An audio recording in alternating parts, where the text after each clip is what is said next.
O encontro é com a física. Daqui a instantes o professor Tony. Olá, muito bem-vindos ao Projeto Eureka. Como é que estão os seus estudos? Espero que muitíssimo bem. Por quê?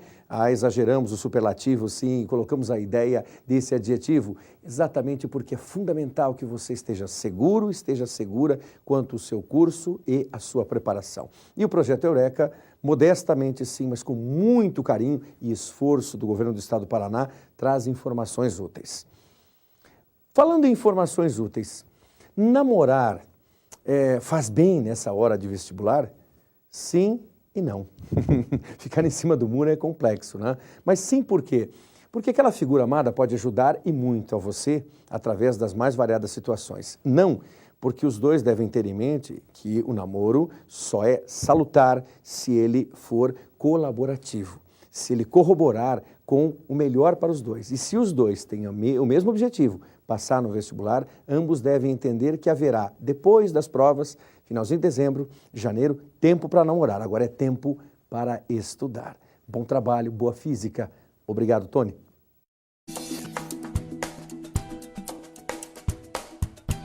Oi, galera. Recordando a aula anterior, onde começamos a falar sobre cinemática escalar, mais especificamente do movimento retilíneo-uniforme, onde as suas características eram a trajetória ser retilínea, ou seja, uma reta, e a velocidade escalar uniforme. Isso quer dizer que ela não varia. Hoje vamos começar estudando o movimento uniformemente variado, ou seja, o MUV. No caso de uma trajetória retilínea, nós vamos chamar ele de movimento retilíneo uniformemente variado, ou seja, MRUV. Quais são as características desse movimento que diferencia do movimento que a gente estudou na aula anterior? É que, neste caso, o que vai se permanecer constante será a aceleração. Ou seja, tendo a aceleração não nula, nós vamos ter que a velocidade tanto pode aumentar ou diminuir de acordo com esse fator da aceleração. Sempre com o mesmo incremento, sendo ele positivo ou negativo.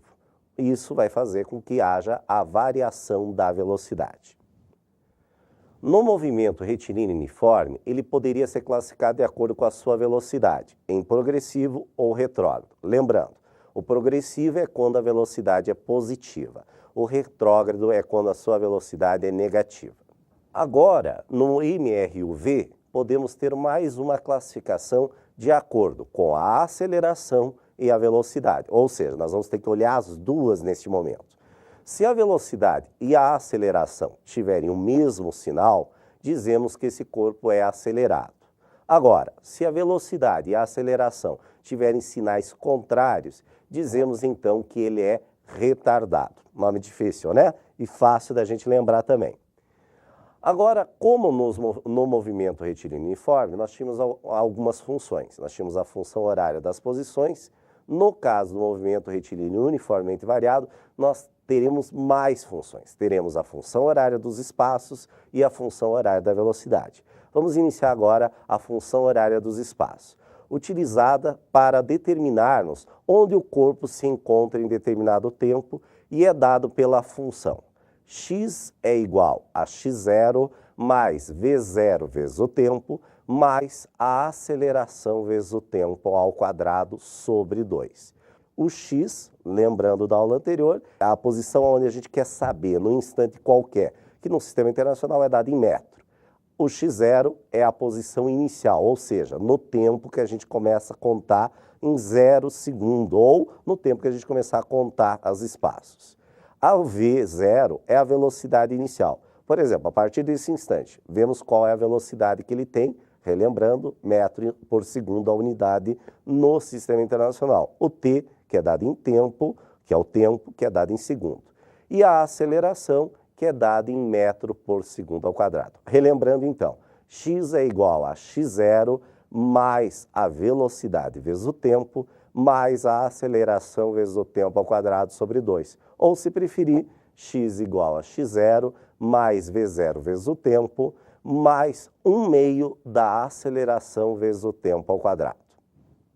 Como sabemos que há também uma variação da velocidade, temos a função horária da velocidade escalar.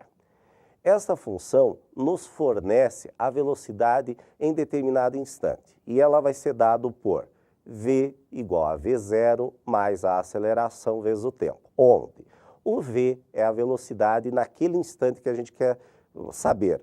E ela é dada no Sistema Internacional em metro por segundo. Assim como a velocidade inicial, que é dado pelo V0, também em metro por segundo. E a aceleração, que é o incremento dessa velocidade em cada unidade do tempo, que é dado em metro por segundo ao quadrado, e na nossa fórmula está representado pela letra A. E temos o tempo, que é o tempo que a gente quer saber, daqui 10 segundos, qual vai ser a velocidade, por exemplo. Como vimos, tanto a função horária das posições quanto a função horária das velocidades necessitam da grandeza tempo. Agora nós vamos ver uma equação onde a gente não precisa saber do tempo. É o que nós chamamos da equação de Torricelli. Mas como que esta equação foi deduzida? Uma continha bastante simples e vou deixar o desafio de vocês deduzirem ela ali. É bem simples.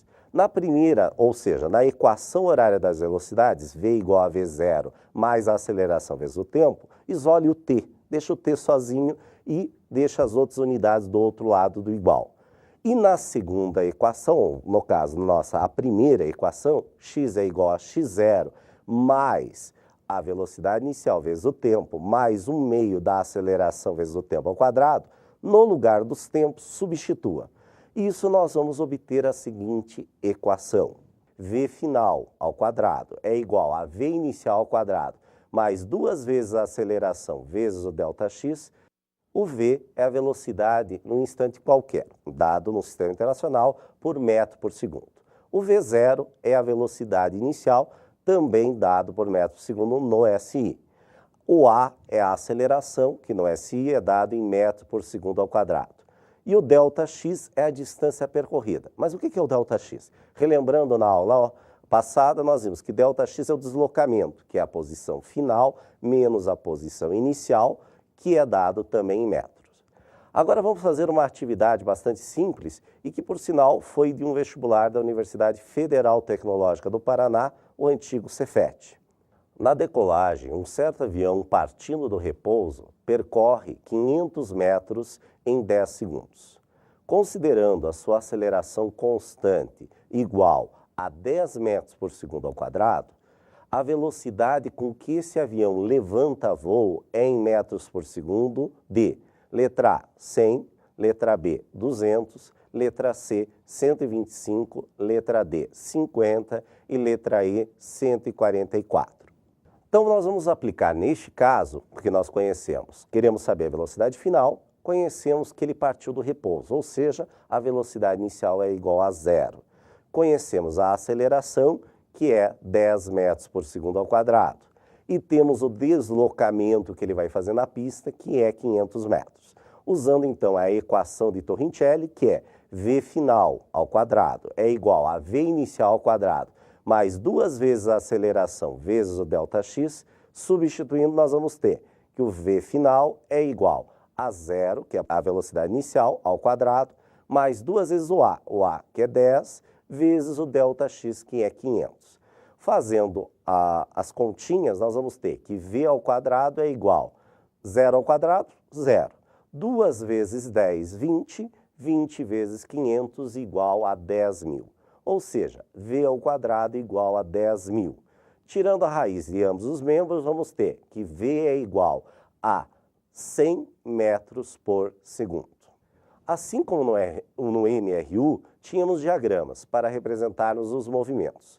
No MRUV, os teremos novamente, mas um pouquinho mais ampliado e com algumas diferenças básicas. Os diagramas, então, do movimento uniformemente variado são: o diagrama horário das posições, como é uma função horária das posições, é dado por uma função de segundo grau.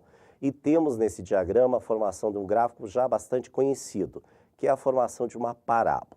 Lembrando que a função horária é x igual a x0 mais v0 vezes o tempo, mais 1/2 da aceleração vezes o tempo ao quadrado, portanto, sendo uma função de segundo grau, que a característica é uma parábola. Lembrando que onde o gráfico corta o eixo y, igualmente nós tínhamos lá no MRU, é a posição inicial. E não tem sentido, novamente, nós desenharmos a parábola do lado negativo dos tempos. Lembrando que os tempos é dado pelo eixo X, o eixo dos tempos. Então, nós vamos começar a partir do ponto zero e vamos para a direita. E nós vemos essa característica. Nós podemos ter tanto um diagrama, uma parábola com concavidade voltada para cima, isso quando a aceleração for positiva, quanto um diagrama com a concavidade da parábola voltada para baixo, quando a aceleração é negativa, conforme a gente vê nas figuras. Já no diagrama horário da velocidade escalar, temos uma função de primeiro grau. Função de primeiro grau porque a função v igual a v0 mais a aceleração vezes o t é uma função de primeiro grau. E lembrando que a característica de uma função de primeiro grau é uma reta. E essa reta, ela vai, diferentemente do que no MRU, ela vai ser crescente ou decrescente. E essa crescência ou decrescência vai ser de acordo com a aceleração que esse corpo vai ter. Nós vemos neste gráfico que nós vamos ter novamente no eixo X os tempos, no eixo Y a velocidade. Aonde se inicia a velocidade, nós temos que a velocidade inicial. Se ela for uma função crescente, ou seja, à medida que nós vamos para a direita, aumenta a velocidade, nós vamos ter uma aceleração positiva. Agora, se nós vemos caso contrário, quando nós vamos para a direita, a velocidade decresce, ou seja, se aproxima de zero e vai para o valor negativo, nós vamos ter uma aceleração negativa. Lembrando, a velocidade inicial é onde se inicia o gráfico e não tem sentido, novamente relembrando, fazer o gráfico à esquerda do ponto zero, ou seja, porque a gente não tem tempo negativo. Agora um pequeno intervalo e depois voltamos com o diagrama da aceleração escalar.